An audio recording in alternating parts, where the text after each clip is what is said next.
Well, hi and welcome to my shop this morning. I'm going to go the next step with this radio. I think the last thing I said on the last video was something about considering aligning this radio, and somehow I forgot about the old capacitors that are in here, like this guy. So, radio appeared to be working fairly well. Just a little bit of a quick and easy test on it. So I'm not too anxious to get in here and do it, but look, this is pretty easy. Look at this guy, he's right up here, right in the open. How much easier can it get? How much more difficult can it get? So I see a couple old ones back in here, maybe 3 of them back in there. Oh boy. Oh boy.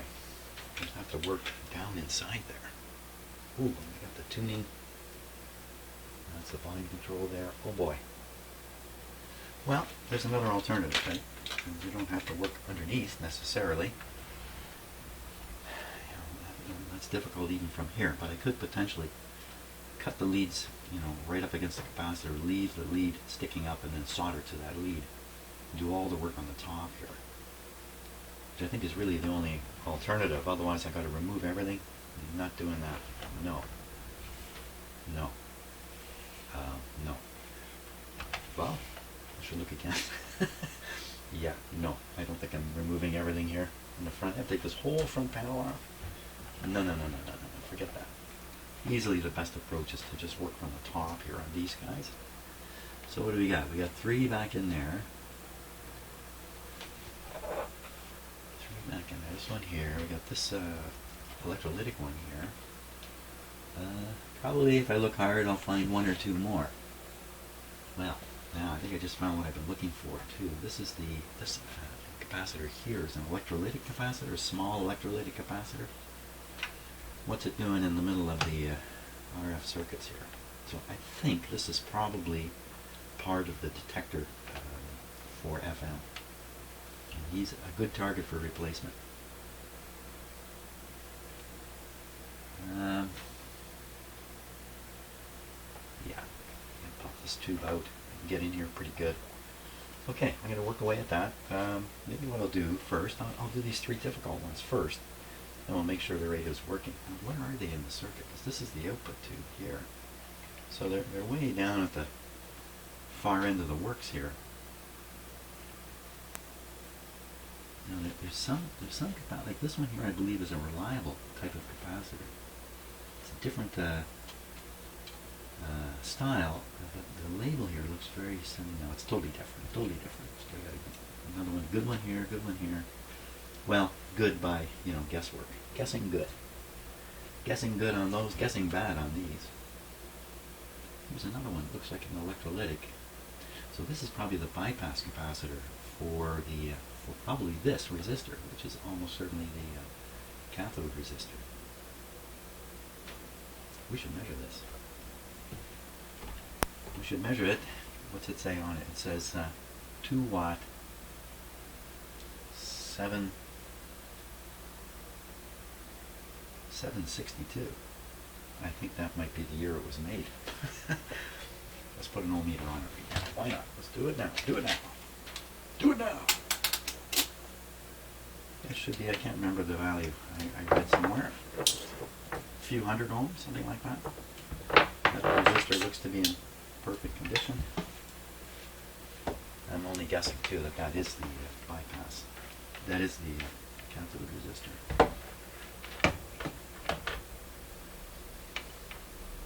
And I'm doing this in circuit, but it should work fine for this.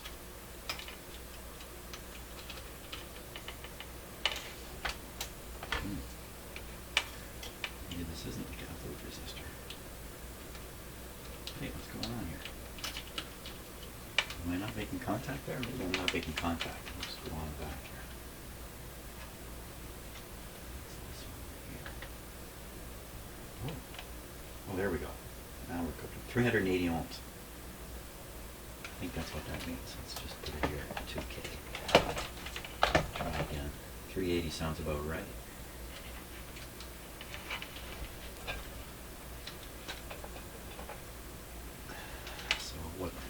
Look at these reflective surfaces here. When I'm shooting these videos, what I see on the reflective surface can be completely different from what's in the camera. And occasionally, well, I can see things you can't. But I know more often it's the other way around, actually. Okay, let's measure this resistor, and then we'll check what its value should be. Probably going to see the same amount again. 380. 380. So let's just get through this little stage here. Got to jump onto the schematic. Okay, here we are, looking at the schematic. And so output tube over here. Here it is here. Yeah, so remember when I was testing this, it was like testing two tubes. There they are. There's the two tubes, the triode and the output tube. So we're interested in the cathode. We come down here. Look at that, 390. And that's pretty much what I measured it at. And then it's a 50 bypass capacitor. Is probably in good shape. We don't really know. So for now, I'm not going to worry about any of that. That's good. That's another concern out of the way. Okay, let's go back to the radio here. We're going to look at the schematic and try to figure out roughly what these guys were doing. These are fair-sized capacitors. They should stand out on the schematic near the output tube. I think they're all involved with the circuit right at the output tube. Let's go back and take another look here. So again, all around the output tube, we look for fairly large capacitors. Like this one might be 122, 0.022, 0.02. That could be one. That could be one. There's a 0.1. That's a fairly large one. Off the volume, off the what? Out of these switches. Out of this switch. Where's that volume control? There it is. Yeah, we don't want to fool around with this one. This one needs to be found and changed. This one too, I think it's blocking in DC all the way through somehow over to here. So we need to find these. These are probably the ones we looked at. Now there was one more down in that area. One more. 1 nanofarad. 1 nanofarad? That's 2 wires close together. Wow. Oh, nanofarad. I'm thinking picofarad. Yeah, 1 picofarad. That's everywhere. 2.2 nanofarad. Gotta look at this closely. Did I misread these? Micro. There should be one more in here. Let's have a nano. What's that? 300 pico. 300 pico. Well, I don't see one. Well, when I take them out, I can examine the size. 100 picofarad. I only see these two. But they are critical. So they gotta go. Okay. Good. Wait. Hold the fort. What's this action here? So we have a lead coming from the speaker. Oh, this must be the speaker plug. No, there's no plug. There's no plug on this. 3 wires. There's only 2 wires going to the speaker. Why would they? So they have to send. Oh, I know why. Because this transformer is mounted on the radio itself, on the chassis. So although it looks like this is kind of up near the speaker, it's really not. It's back in the radio. So that's the feedback. You pick it right off the signal that's going to the speaker itself, the thing you're trying to listen to, and they use that to drive feedback back into the grid here.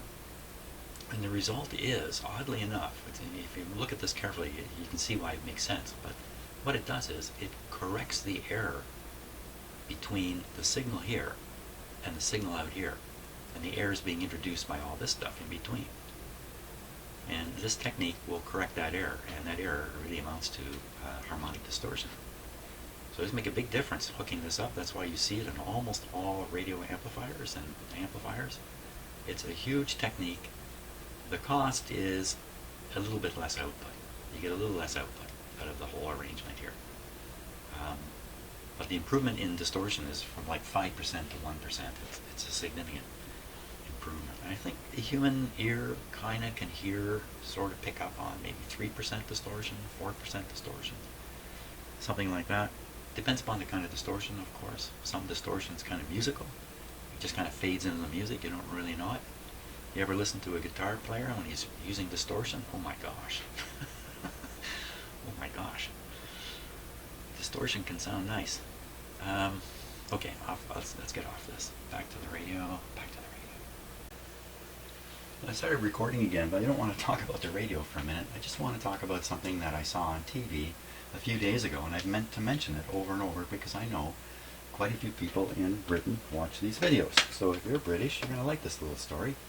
I was watching TV the other day, just flipping around on videos on YouTube, and I picked up a video, or got a video from Britain from 1978, and it was a TV show on the BBC where they look at the latest inventions and scientific discoveries and stuff like that. And so it was interesting. I started watching it. Yeah, it's from 1978. The video was really crappy, but the sound was kind of okay. So I was listening to it while I'm doing other things, and they turned to a news story, and the story is a brand new type of vaccine that's being developed called an mRNA vaccine. So this is the first time it's being, I guess, put over a TV show, 1978. And so they talked about it in terms of what it would mean if they can make this work. And they said things like, this technique could be used to rapidly develop vaccines. Wow, did they know? This just freaked me out as I watched this. Did they realize that what they were working on, at least what the people on TV were talking about, others working on, was going to save humanity? Did they know that in 1978? No. And of course, 1978 all the way to now, that's a long time. That's 40 years. That's 40 years of development. And I'm pretty sure the vaccines that are coming out right now are the first mRNA vaccines to be actually developed. Isn't that something? So, just think about it. You could be doing something in your life without realizing the huge benefit that's going to come. Maybe even after you're passed away. Isn't that terrible? It's a terrible thought. Okay, erase the last part. I wanted to say that because I know a lot of British people watch my videos, and you'd be happy to know that I'm probably the same research was going on in other countries around the world. I don't really know. I didn't talk about that. But hey, thank you, Britain. Yeah, I haven't done the capacitors yet. Once again, I turned the camera on. So what I'm showing you is just how I put this radio on. It's no big deal at all, but getting the radio into a comfortable position in order to work on it is really, really helpful with these things. Otherwise, you're going to be bent over like a hunchback in Notre Dame trying to see stuff. So I managed to get this up on blocks here. So you have a block right on the face, right on its face. That's fine with this radio. I'm going to pop this tube out. Always put these back. Never operate a radio with these clips hanging. That's the new rule for me. I get it over there. Now I got a pretty clear shot of these three capacitors. And what size? Can I see the size? I'll have to cut them out to see the size. So let's cut one out. I got the camera running now. I might as well leave it running. Could use a cutter to do it. Here. We'll start with the one in the back. Okay, cut the lead. I gotta leave a lot of lead up on top here. That's the whole scheme there. If I want to leave enough lead sticking out, I can test the capacitor. That's important too. On the first one for sure. Okay, so I just elbowed one of my microphones there in case you heard a big thump. And the speaker here.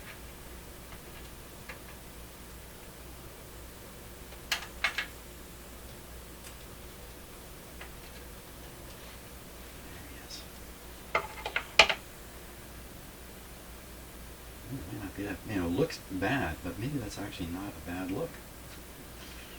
Oh my gosh, I'm going to try to read that. Look! The words have not survived well. Here we are. 0.02, just like I thought. 250 volt. 0.02, 250 volt. Okay, now this would be like a sort of like a sample of the lot, and we'll see how this guy stands up. And we can make some judgments about it. Now, so just this capacitor's come out of this radio. So the radio was humming like a son of a gun. I tried testing this, and I really couldn't test it very well. I may try reforming this.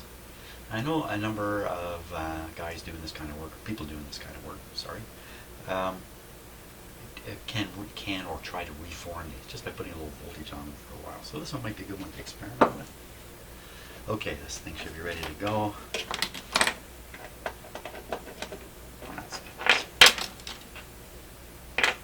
I have another piece, an excellent piece of bench equipment. It's not in here yet. Bring it in a day or two, which might help me do that kind of stuff for reforming. I don't have faith in it myself, but you know, that's an unjustified position. I don't really know. Okay, 50 volts on this capacitor. Will it tolerate it? Why is it doing that? It shouldn't be doing that. Dirt in this control. I think that's what that means. Okay. Will the capacitor leak? Watch the eye. Wow, popped right open. See that?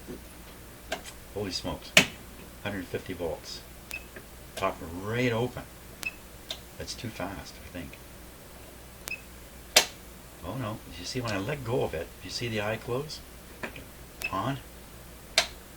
So that's a discharge of the capacitor. So it's doing something. This was a .02. Let's find out. Give it a moment here to discharge. On this instrument, when you release this control, the spring-loaded control, onto normal, there's a short put on the capacitor. Okay, I'm sure that's got to be good. So we think this is a .02. It'll be on this scale somewhere. And nothing showed up. And you can't see it, but I can see a little bit of a flash, general flash in the eye here when I do this. It seems to point here. This is not the right way to use this instrument. That's .05, that's .02. It should be open right here. Or did I get the wrong scale? 0.5. No. No, this is the correct scale. So this capacitor is showing just nothing. Maybe it's gone, maybe the capacitance has become small. I don't know how that would happen. Let's go down here and just see. So when this instrument, when the eye opens but the instrument's at the end of its run, you just ignore it. Just ignore that. Nothing. Nothing at all. Again, oh, look at that. So there seems to be a reading there. We'll take a look at what that value is. So I'm on the 0.1 to 50. That's way, that's, you know, we're talking 0.02 here. How come we come down here and around 0.1 it's opening? There's no way this is 0.1. So what's going on here with my little tester and this capacitor? Okay, let's bring a computer into the picture here. And we will test it with a computerized tester. So this guy works on a different principle. And I don't understand it that well, so I won't say too much, but it's a lot more than just what I can do with this instrument.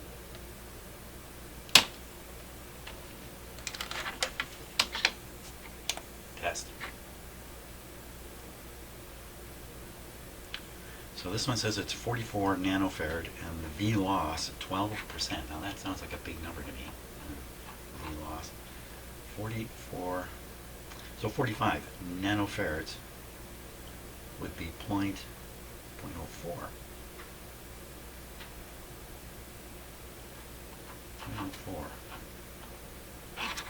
Let's run it again.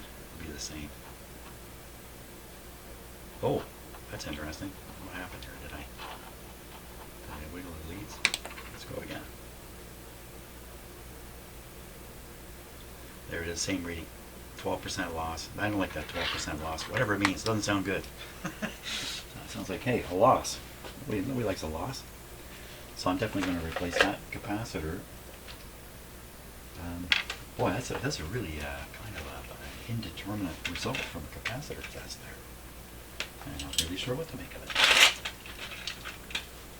So I'll go ahead and put a new one in there anyway. Good. Okay, so I have the new capacitor in there. Now I'm going to kind of clamp it down on the wire here.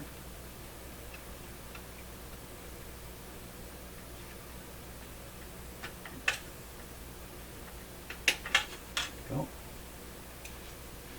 want to bend the old lead wire back this way a little bit. That's good. Now the back side. Back side's good shape already. Just happens to be sitting. Just need to bend this a little bit. Good show. Okay. It wasn't so bad after all.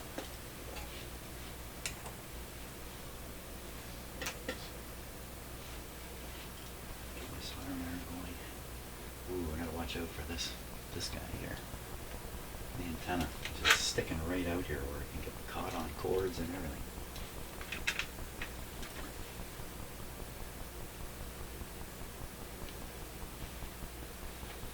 Okay, soldering iron. Yeah, there's nobody else in here, so I have to talk to my soldering iron. It's my good buddy.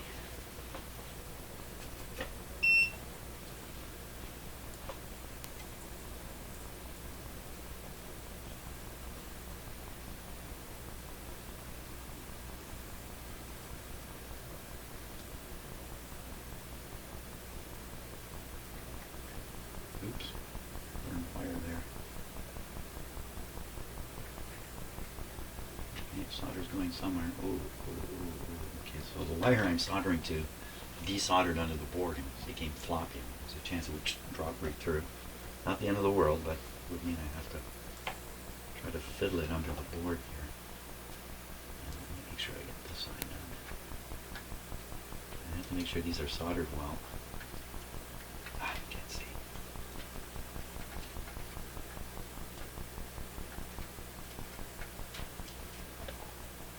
Piece of wire on that.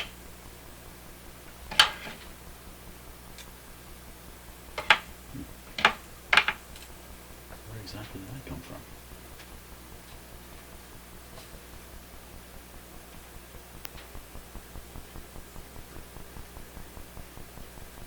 Yeah, that's a good one.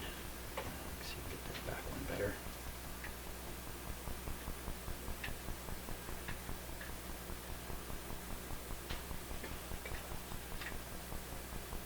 Oh boy. Okay, so it's soldered on top real nice. What has happened under the board, I'm not exactly sure. That's one done. Two more to go. Might as well cut the next one. I keep the camera going. See, I always say I'm going to do these things off camera, and then I go ahead. Now this one looks to be in bad shape. I haven't bothered testing this, considering the other one. I'm going to cut the leads a little shorter here. Come on out of here. So whatever material it is that this is made of. That's my close-up camera here. Where are you, baby? There you are. Baby, baby. What the heck was that? I never say that. Where did that come from? Let's take a look in the close-up camera at this capacitor. That does not look good. Now, of course, I roughed it up a bit, removing it. See where the wire is coming through that material. No doubt it's supposed to seal the capacitor. You can see there's a gap all around the wire. Now, I probably did that, but when you install these kinds of things, you can open a gap right there. Then see where the end of the cardboard or paper tube is also open. There's the seal is gone on it. So, you know, and the concern here is slight amount of moisture getting into this. Just humidity in the air getting in. Look at it, it's just terrible. Let's poke at it. Oh yeah, it's just this. There's nothing here. It's no longer. Oh, my camera's moving. Stay over here. There's just no integrity to this material at all. Nothing.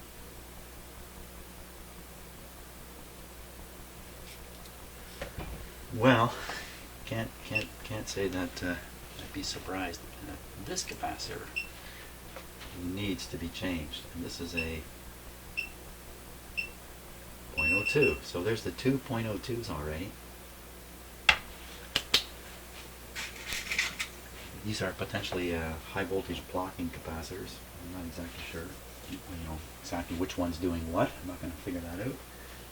But two of the three of them down in here are blocking high voltage, so we need to use a high voltage rated capacitor. I had some lesser rated ones I'm tempted to use all the time, and I chicken out.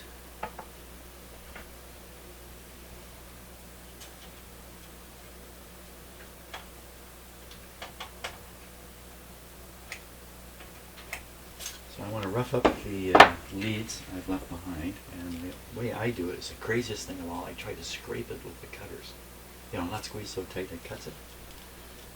It's just something I've been doing all my life, and it really indicates a lack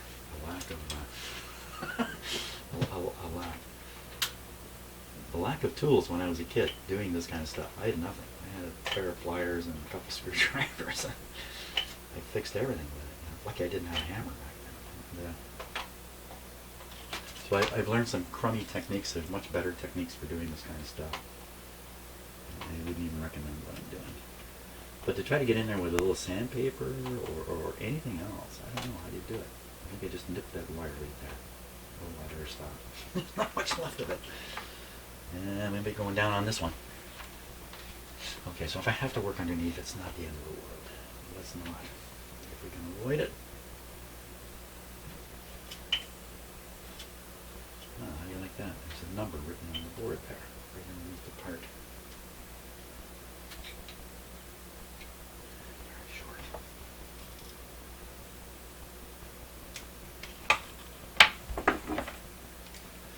So, I try to shape these so they're going to work easily. When I put them in, rather than stick them in and then try to shape them when they're in there. Get a little measurement here.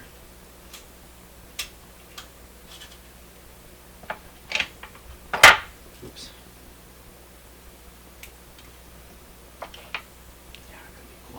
With my tools here,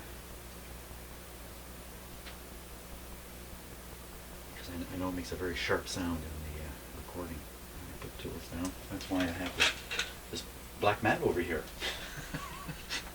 It's over there though.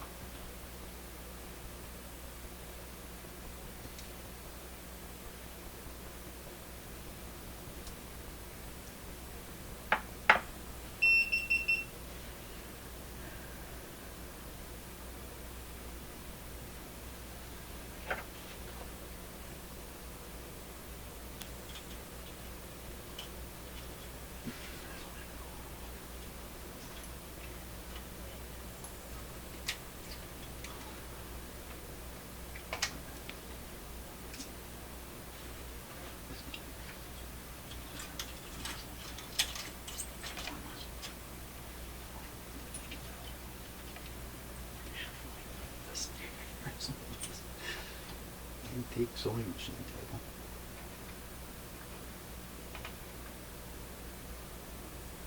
Stop. Now, I'm powering through. She's trying to stop. Oh, it's one of those husband and wife things.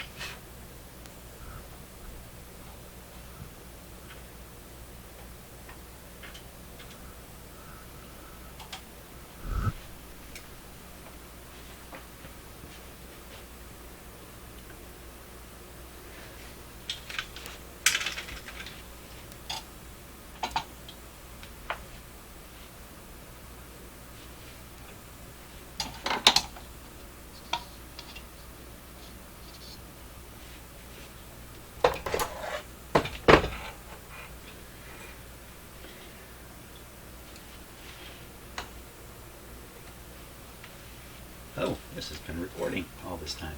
Okay, I've just got to pinch this down. There, good. Almost good. good. Ooh, don't come off the wire. Let's come off the wire. Get on the wire. Uh-oh. There, back on the wire. Okay, good enough to solder.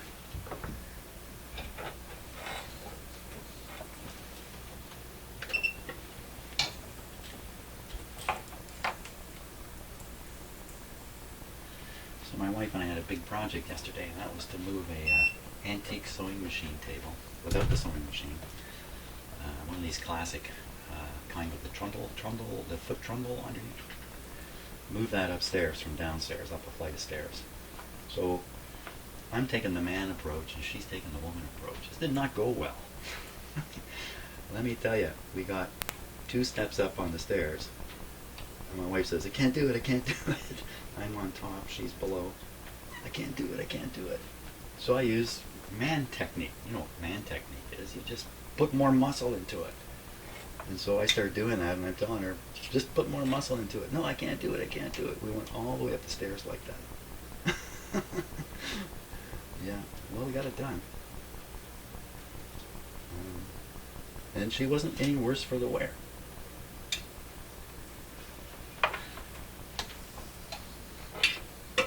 It's just funny how you can get like part way into something like that, and then I'm on one end, she's on the other. On the other, I'm saying let's go. She's saying no, let's not.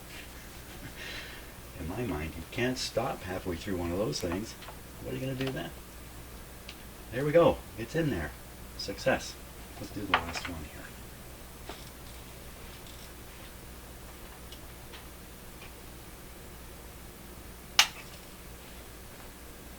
I only found 2 of these on the schematic. The third one,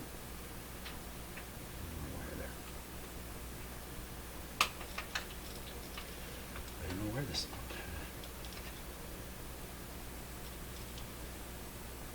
This one's in good shape.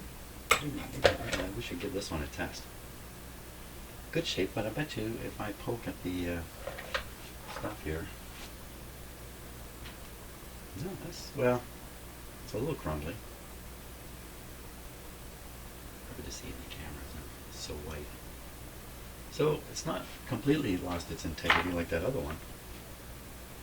It's another .02. Oop,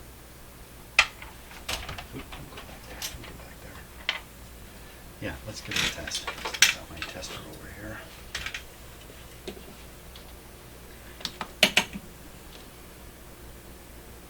First test for leakage.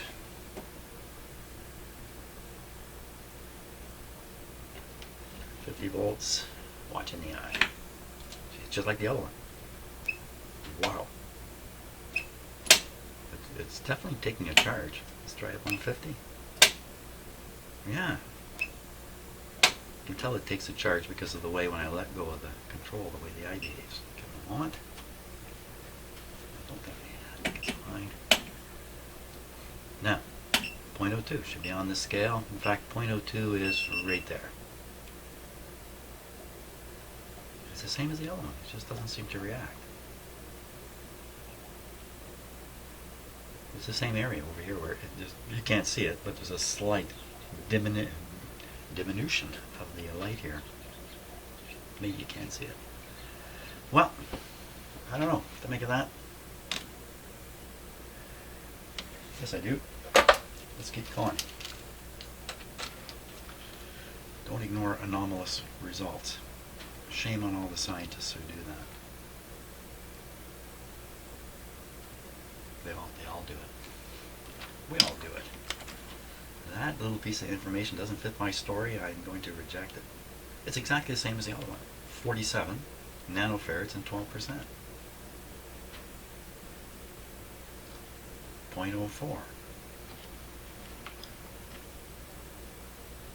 Oh well.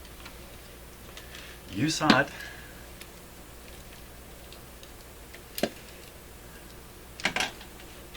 Replacing it can't hurt. Sure of that. Okay. Recorded so much of this. Let's just keep recording. Okay, another 0.02 going in there.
Hey, spring-loaded tools.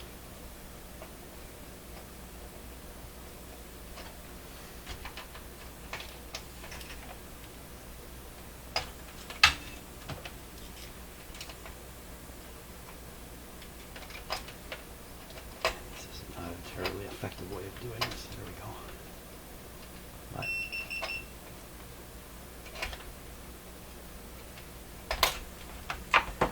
better than nothing. Okay.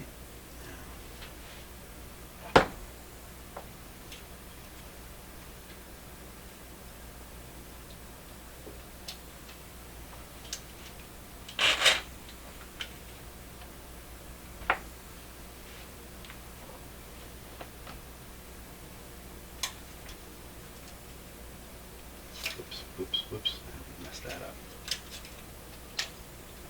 Should have bent up the lead wire back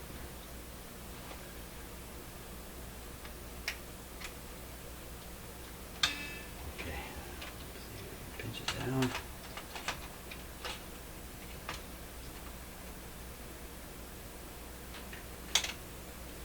Good. On the other side. I managed to get that exactly the right size.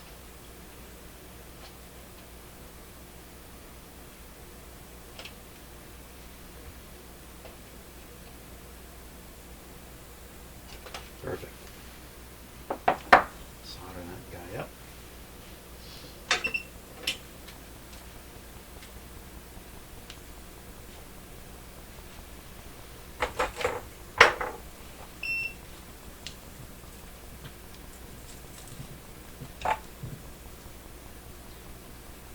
So we have a new person in our house staying with us, my wife and I, and my mother-in-law. My wife's mother has come to live with us for a few months, probably for the rest of the winter, for obvious reasons. She lives on her own. She's 89. She lives on her own in an apartment in Barrie, the city, short distance from here, and she's 89. So you know what our concern is. And the scourge is almost out of control in Canada at this point. It's scary, very scary. The authorities here are making scary statements. They look scared. Yeah, scared. So I saw so here's, I think I mentioned this on the last video, but what we're told in Canada by the authorities who are looking into this is you can't predict very well this virus and its course. You really can't. It's dependent on so many dynamic things. People's behavior obviously is the big one, and the dynamic behavior of people is you can't predict it. So what the Canadian predictors are doing is they look out 3 to 4 weeks, no further, and they give you a range. And I'm just going to get a piece of paper here because you're in another country. So I don't know what you're being told. I imagine it's something very similar. But this is so frightening here in Canada. Oh, I gotta get it. Here we are. So they're showing a chart like this, into the future and how much COVID there is. And there's 4 lines on this chart. There's one that goes like this, up slightly. One that goes slightly higher. And there's one that goes like this, and one that goes like this. And these numbers are hugely different. And what they're telling us is, we don't know which one of these is going to be right. We're hoping it's this one. If everybody stays out of contact successfully, mask wearing, all that stuff, it may be down here. It may be down here. But even with masks, it may be up here. Because masks, it's not 100% or anything like that. Oh my God. That's the honest truth. We're here. This is 4 weeks down the road. This is the end of the month, and we don't know whether we're going to be here or here.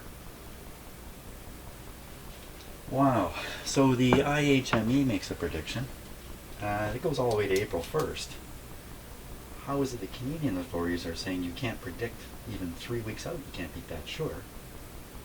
Meanwhile, IHME is predicting all the way to April 1st because IHME has a caveat that is quietly said all the time, and it's always based on an assumption of what people are going to do, how much mask wearing, all this kind of stuff. So if you lock those assumptions in, then you can make a prediction. But those assumptions are nothing but assumptions. I shouldn't really talk about this stuff, should I? I'm trying to share what we're being told here in my country, so those of you who are in other countries can think about what you're being told, and I'm not suggesting there's any kind of conspiracy or anything like that going on at all. Well, maybe in one country. I'm not suggesting any of that. I'm just saying, this is a complicated scenario, and the authorities are doing their best all over the world, and they're coming to varying conclusions, slightly different, so I'm sharing what's being said here. So hopefully that would help you in your country, wherever that is. And if you're a fellow Canadian, good luck to us all. That's what I would say. We should test this radio, and then I'll shut up about this, because I really don't want to talk about it. Oh, too soon here. This bracket has to be on the right side. These sockets really grip the tubes. So they're the same as the last radio. I was convinced the sockets in the last radio were shot. Convinced for a while anyway. Okay, let's get on with it here. I think because the radio it's in a nice position, but you can't see anything of it. That's a great working position. Wow. There it is. Flip it into the great operating position here. You know what, I gotta hook up the speaker and other stuff, so I'm gonna stop the video here and just get it all ready. Okay, I think we're set for a test. Let's go this way.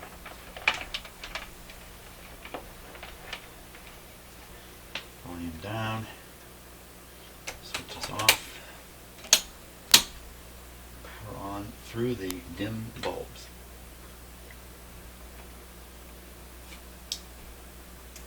My new shop instrument will replace the dim bulbs. I missed the dim bulbs. Okay, so we're going to push the AM and the radio should start. Get my hand on the switch over here in case. And the light behaves normally. Perfect. Ooh, let's stop it. All right. Whoa. Okay, power on. Ooh, got away with something there. Again, you don't need the tube plugged in here. This is just like a meter indicating signal strength. It doesn't actually help the radio out at all. So why don't you come down from the high perch here? There we go. Okay, radio. Let's go full power. Good show. It's making sound. Oh, that's bad. Something's gone wrong there. What has gone wrong? What happened there? What happened there?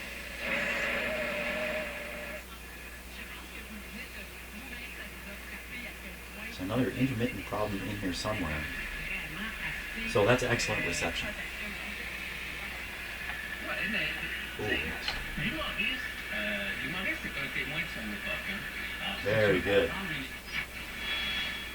Okay, so we'll go shortwave 1, and we'll try with what? What are we using for an antenna here?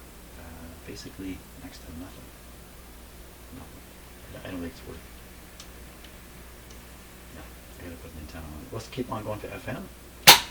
FM has my dipole antenna right here in the shop. That sounds nice.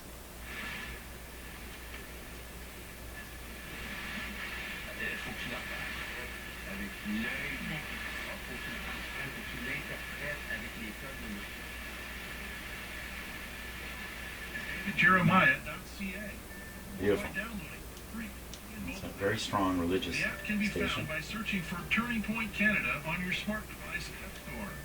Create an account and order digital resources from today's program Wow. with easy one-click checkout Beautiful. at David Jeremiah. Now let's see, up in this area, we tend to listen to FM down in here.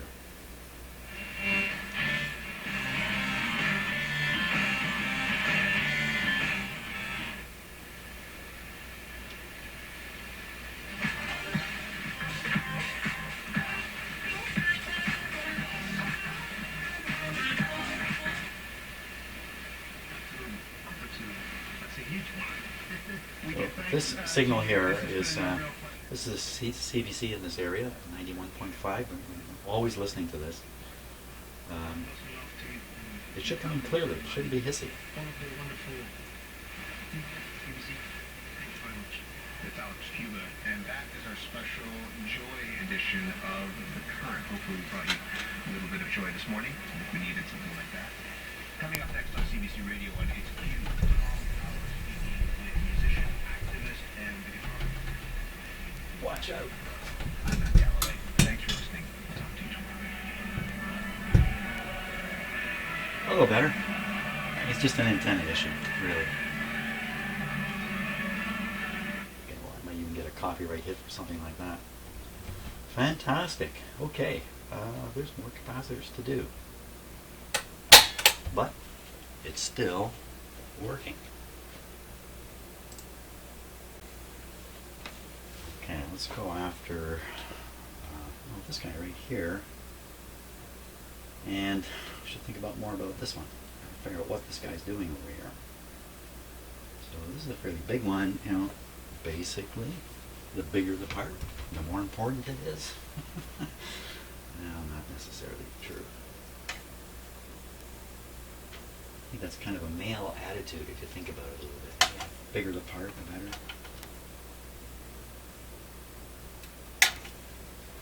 What do we got here? Oops, sorry about the noise. 0.1. There's the 0.1. 0.1. Let's find this one on the schematic and figure out, no, let's do this first. Let's give it a test. Just left my tester running over here. Let's give it a test. 0.1, eh? Now this one looks to be in pretty good shape. Now this stuff feels like putty on the end here. I kind of stick my nail into it. Maybe it's supposed to feel that way.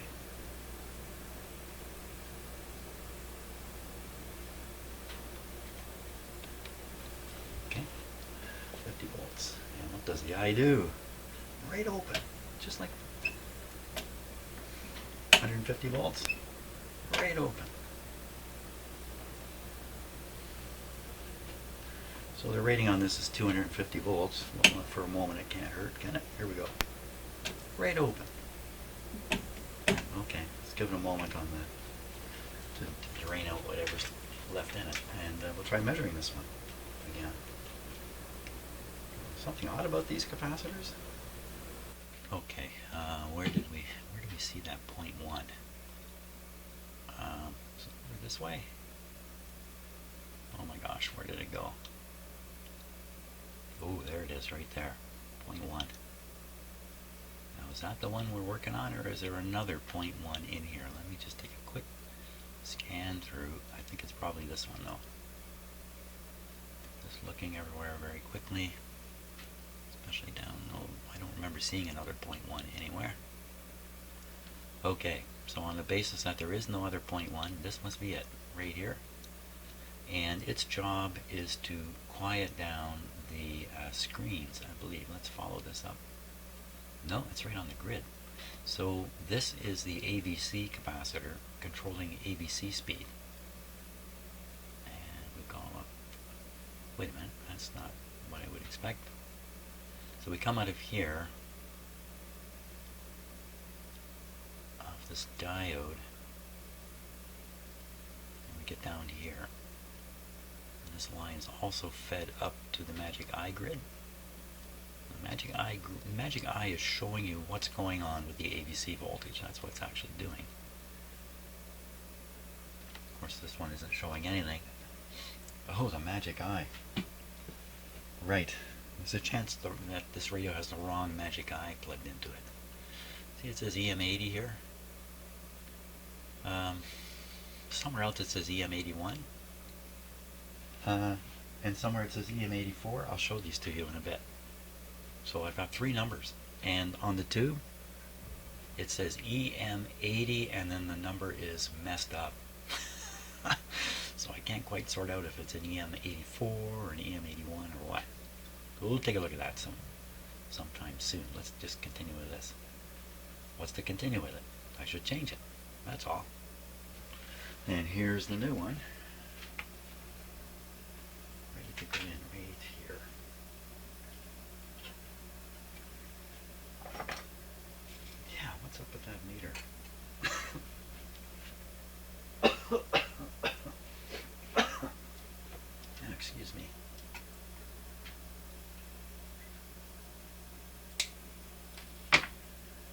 So yesterday, my wife and I, not for our own sakes, we had to go to the hospital in Barrie.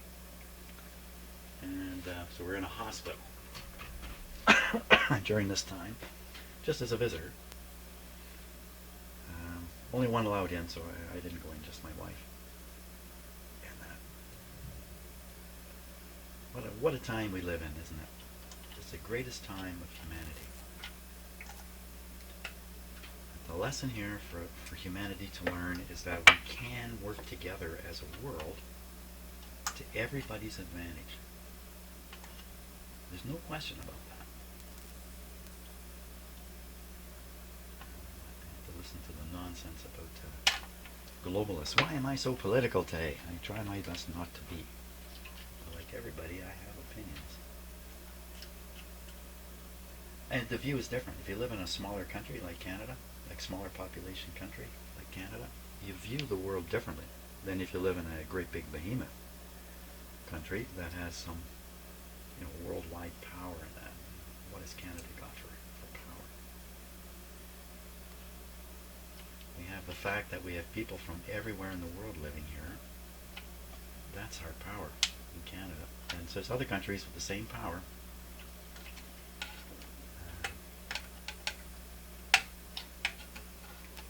Why am I so political?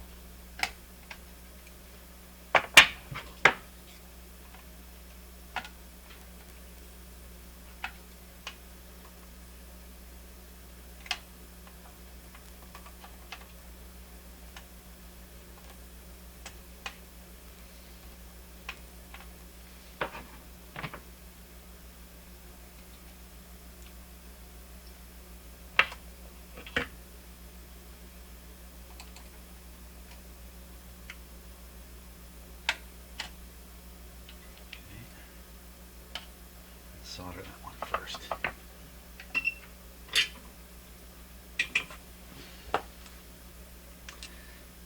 So maybe I'm not going to change the electrolytic capacitor in the FM detector in this radio because it sounded really good, and everything you do comes with a risk.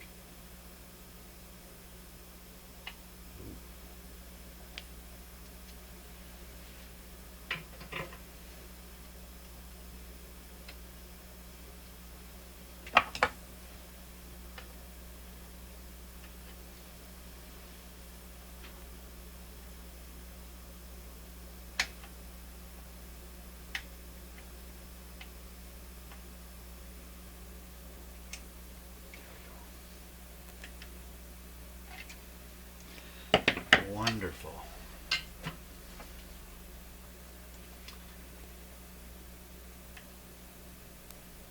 Now, if this capacitor that I'm changing were really bad, the ABC capacitor were really bad, the radio wouldn't work right. I mean, we'd be low volume or something. It would be quite obvious. So even though these capacitors have not been testing very well, and they've been testing kind of weird, they probably were largely doing their job. Now, so here's the electrolytic one I was talking about, FM1, I'm pretty sure. There's another one here, though. And then there's this big one. Let's figure out what this big one is. What is it doing over here near the antenna? Could be this is just a nice spot to position it. Where's the bottom lead going? Bottom lead. So the bottom lead comes out on this wire. This blue wire. Goes right up in here. Ooh. This is the top of the FM tuner box here. Don't want to move any of this. Like just moving these things around is enough to maybe disturb things. So a huge capacitor. This is a huge one, isn't it? And the band right over the value. Let's go find this. It's involved with the FM tuner. Let's find it. Okay, FM tuner. So we're looking for some gigantic. Where was it connected? Well, one side's grounded. Look for a capacitor to ground in here. One side goes right to the chassis. 75 picofarads, not that one. 1 nanofarad. 10%. 1 nanofarad, 10%. Wow.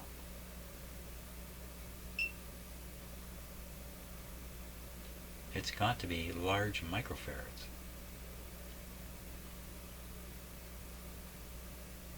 That one? I just did that one. That's not a .1, that's an electrolytic. Why would they put, that can't be electrolytic. It sure looks like it. Yeah, it's definitely electrolytic. It's got a plus and a minus on it. Plus. Okay, well, why would you put a big electrolytic in here? Oh, okay, let me look at where that wire actually goes to see if I can. So it goes up to a terminal on top of the tuner box to which the coil is connected back somewhere. So, ooh, that's hard to tell. It's outside the box though today. They didn't do the dotted line thing here. So some schematics they'll put a dotted line to show you what's in the box and what's outside of the box, and then you can spot the wires going in and out. There's a dot right there.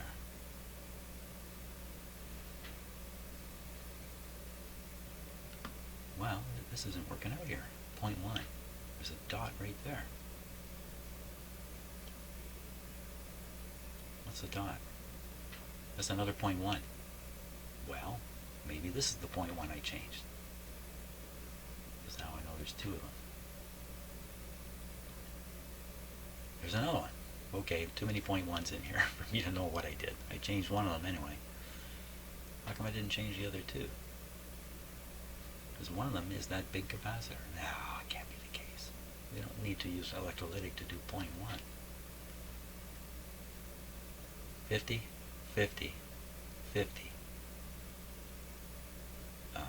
Some kind of bypass on a cathode resistor. I thought I'd sing that part a little bit. I don't see it. I'm not worried about replacing it and having a replacement for it. 250 volt something. 250 volt something.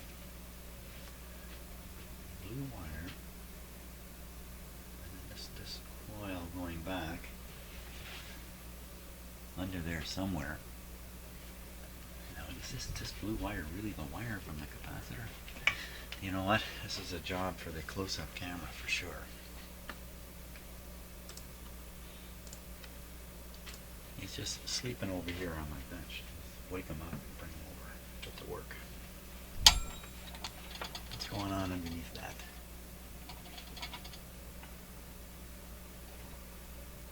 Well, you can definitely see the just a sec here.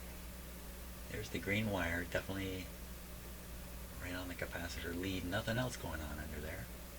Green or blue wire, it definitely comes up where I thought it did. Comes up, and then it just gets on the top of this big tuner box. Some weird looking stuff there.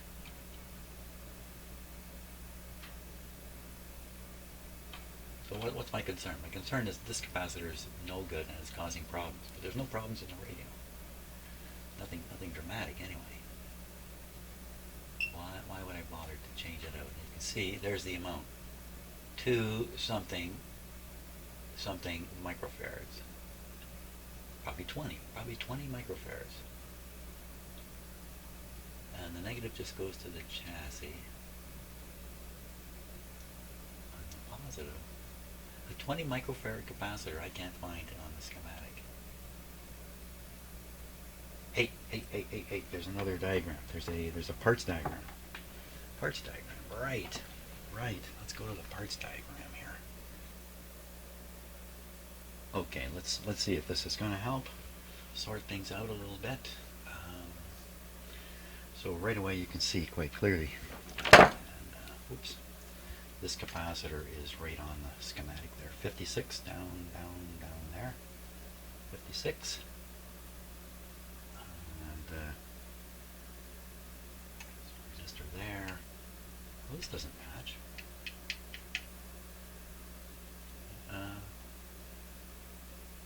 This doesn't match.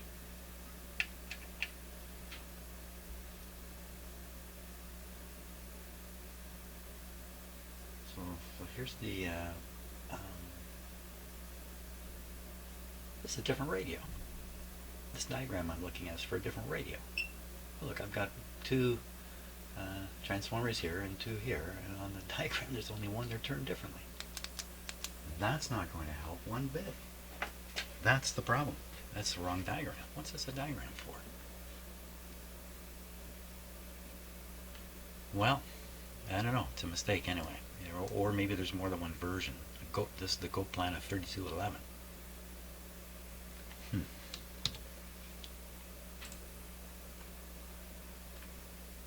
Goplana 3211. Oh my gosh, is this not correct? That's why I can't find some of these capacitors. This isn't an exact match. That could also explain why the magic eye isn't matching. Maybe I don't have the right schematic here. That means I put a 1K resistor in here based on the schematic. Hope it's right. Hope it's right here. Okay, actually two 2000s in parallel. Well then we should just cut out the capacitor I'm worried about and stick in a replacement based on the size shown on the capacitor. Okie dokie. Let's just take a close look at the bracket that's holding that big capacitor in there, because I think it's easy to pop apart. Yeah, see, they just bent a little tab over. Just bend it back and slide it out. Bingo, it's going to come right out. In fact, I'll be able to read the value without even removing the capacitor. Excellent. Excellent.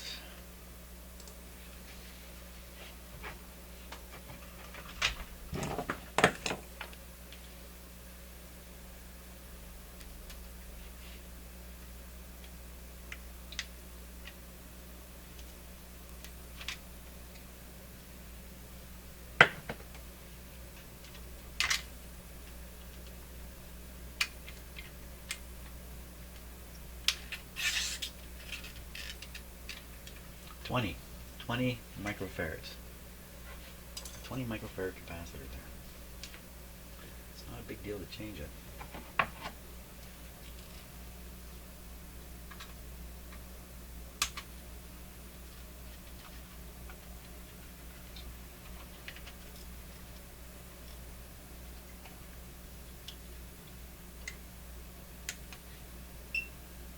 That's the positive end. Down.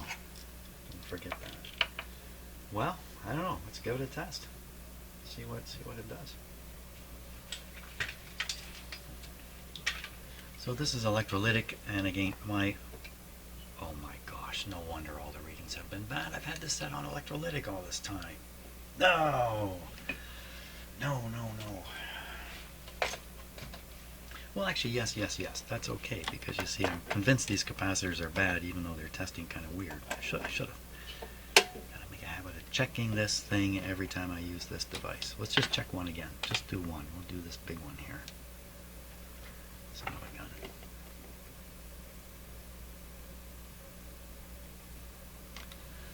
it. 50 volts. That's more like it. It's a leaking sieve. No wonder it wouldn't test on that.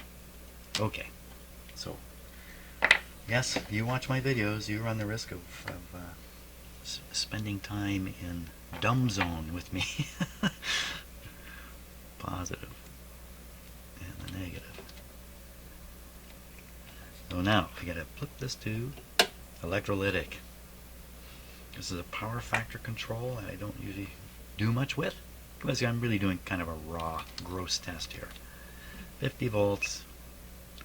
I think it's going to show up fine. Takes a while to charge up. So we'll test this guy. I think I'm supposed to leave this on power factor. I'm not sure. We'll test him for capacitance. It's a big one. Let's just give it a moment here to discharge. Okay. 20. So 20 is going to be 0.1 to 50. Should be in kind of the middle here. 20, where's 20? 20, I think is here. There we go.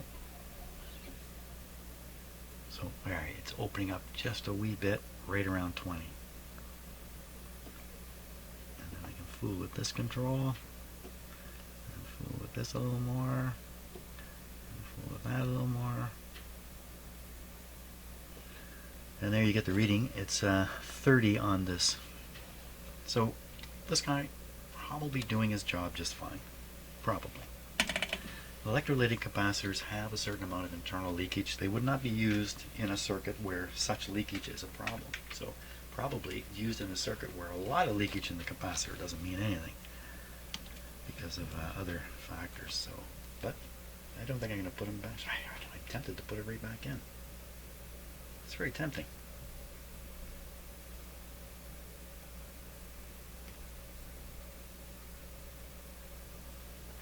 But I won't. Okay.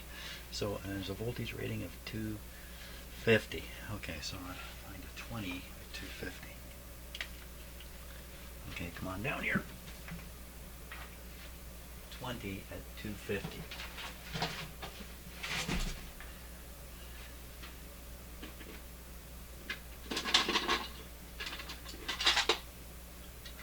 These are all 250 capacitors. That's a 10 at 350.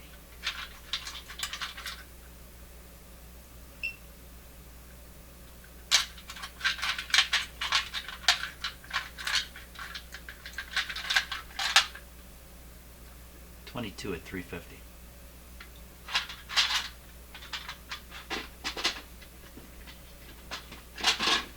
So that's going to do it. 22.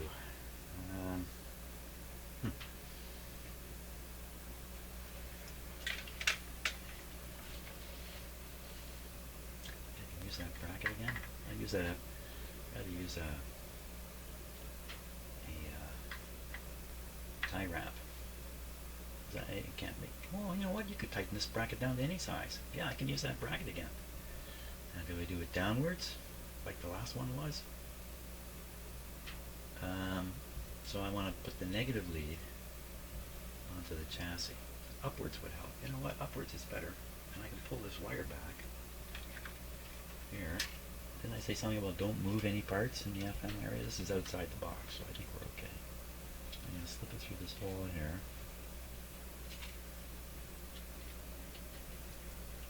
Come on. There we are. Now I can attach it like this perfectly. If I do it like that, negative one's on the inside. Let's see if I can get this on this.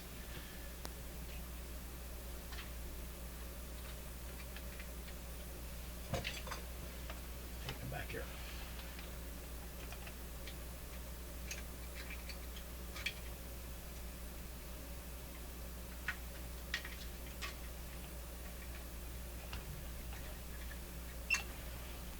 Come back here.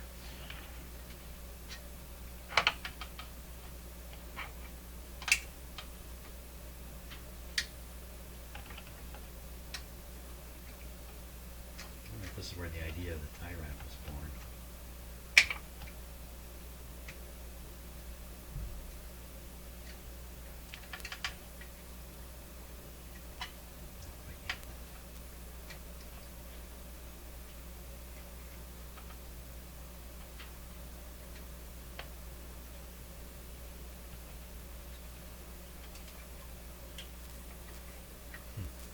I'm going to keep it from sliding out. Well, once it's soldered in place, it won't go anywhere.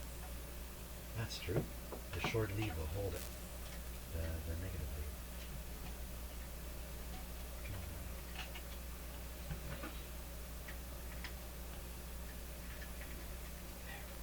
And I just soldered this shorter lead up here.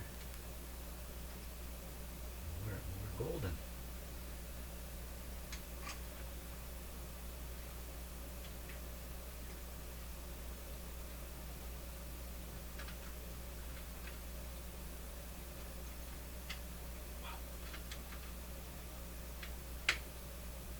Oop, oop, oop. I almost got it clamped in there and it slipped out at the last minute.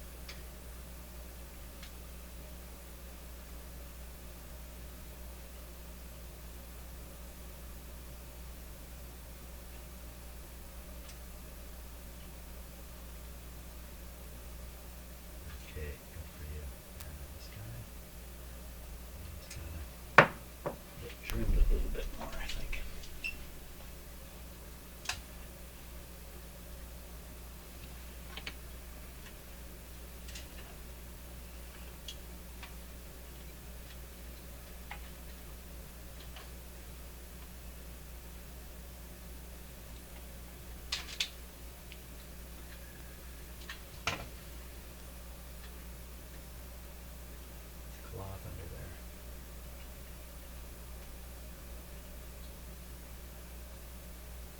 fibrous material of some sort, like maybe string. Probably enough though.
Someone's at my door. Okay, time for another test to see if the radio's still operating. Oops.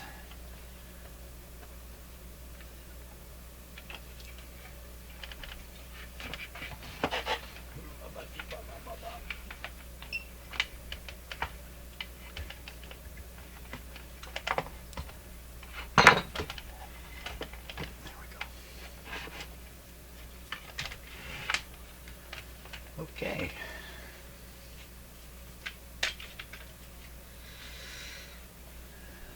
You know, I left this radio plugged in. Oh my gosh, what a bad boy I am. Bad boy, Jim. I left the power on to this radio while I did that work on it. Bad, bad, bad, bad.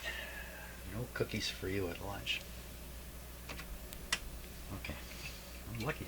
That's a lucky break. I didn't get a shock. There we go. That's a dim bulb.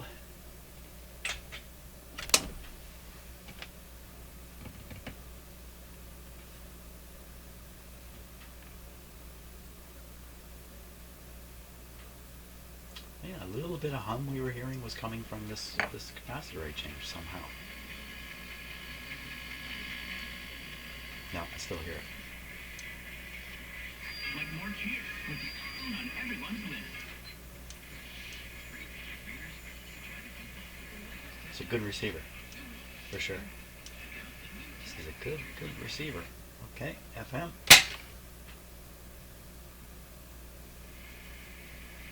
On the outdoor rink at Center Ice. There's so much to explore at Friday Harbor. Discover a new side of winter this year. To purchase tickets and learn more, visit FridayHarbor.com. What new side of winter? What new side of winter? The summer side of winter.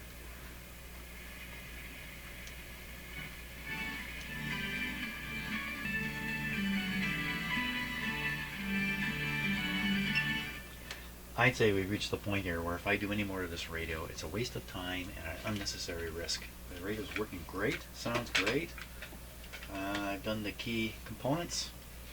So I think what's next is dealing with the magic eye. And I've think I may leave that for tomorrow. So tomorrow will be Magic Eye and the whole thing put back together, and it will be done. Great. Thanks a lot for watching.